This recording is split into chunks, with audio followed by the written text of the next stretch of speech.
Hoy vamos a ver algo increíble, cómo una de las peores catástrofes de la historia, la peste negra, no fue solo un final, sino de alguna manera un comienzo. Es una paradoja, ¿verdad? Vamos a explorar cómo ese horror absoluto se convirtió contra todo pronóstico en un motor de cambio brutal para toda Europa. A ver, para empezar a hacernos una idea de lo que supuso la peste negra, tenemos que hablar de cifras. Y es que la escala de la tragedia fue sencillamente apocalíptica. Imaginemos esto.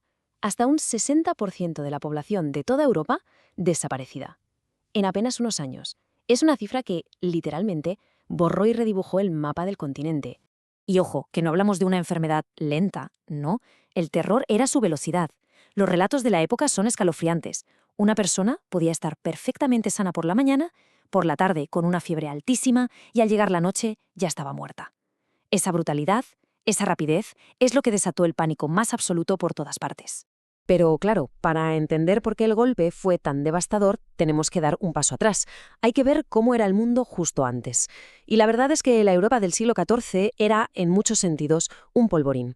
Un polvorín a punto de estallar. El continente estaba hasta los topes de gente y era increíblemente vulnerable. Es que se juntó todo, fue la tormenta perfecta.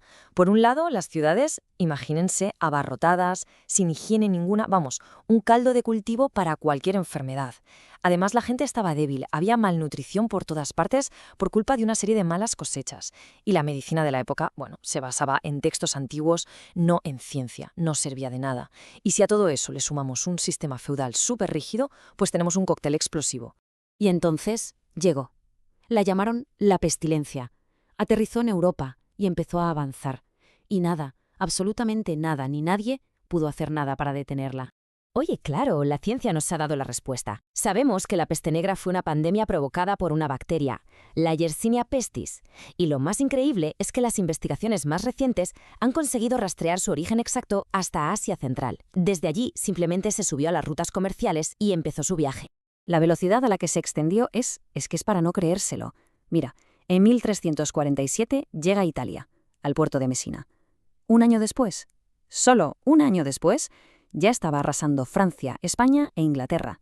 En 1350 incluso se llevó por delante a un rey, Alfonso XI de Castilla. Y para el 51 ya estaba en Escandinavia y Rusia. En menos de 5 años se había comido Europa entera.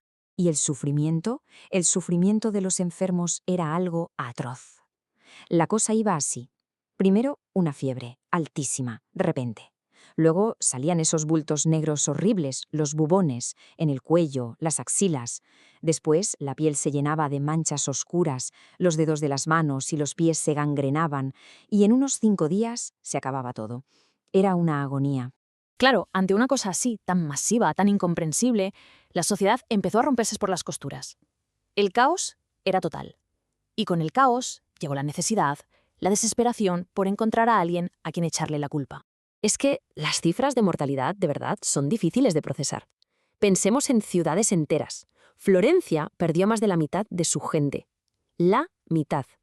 Hamburgo, entre un 60 y un 70%.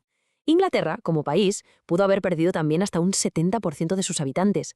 El mundo, tal y como lo conocían, se estaba vaciando a una velocidad de vértigo. A veces, para entender la magnitud, lo mejor es fijarse en un dato pequeño, muy humano. Hay un caso documentado en un pueblecito de Francia, en Chivry. Un fraile de allí solía registrar unos, 29 funerales al año, lo normal. Bueno, pues en 1348 ese mismo fraile registró 649. 649. Ahí se ve el impacto real, el del día a día. Mucha gente, claro, lo vio como un castigo de Dios. Era la única explicación que encontraban. Pero es que era algo tan brutal, tan abrumador, que la mente humana necesitaba una causa más terrenal, alguien de carne y hueso a quien señalar. Y esa búsqueda del culpable tuvo un final terrible. Se señaló muy rápido a las comunidades judías. La acusación era que estaban envenenando los pozos para propagar la enfermedad. Y eso desató una ola de violencia, de pogromos horribles por toda Europa. Es sin duda una de las páginas más negras de toda esta historia. Pero aquí, justo aquí, es donde la historia pega un giro que nadie se esperaba. Porque de entre todas esas cenizas, de toda esa destrucción, surgió algo que actuó como un catalizador, un acelerador de un cambio social profundísimo, un legado que nadie, absolutamente nadie, podría haber imaginado. Entonces, la gran pregunta es, ¿qué pasó con los que sobrevivieron? ¿Cómo cambió el mundo para ellos? Pues la respuesta es de maneras totalmente impensables. El concepto clave es este, la gran escasez de mano de obra. Pensemos en ello, es pura oferta y demanda. Si de repente desaparece más de la mitad de la gente que trabaja, ¿qué pasa con los que quedan? Pues que su trabajo vale oro. De un día para otro, los trabajadores que sobrevivieron tenían un poder, una palanca para negociar como no se había visto jamás. Vamos a poner un ejemplo claro. La vida de un campesino, el antes y el después, es brutal.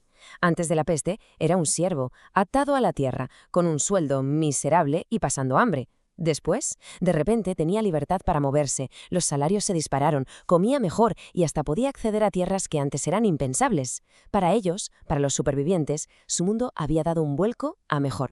Y los efectos a largo plazo fueron, bueno, cambiaron la sociedad para siempre.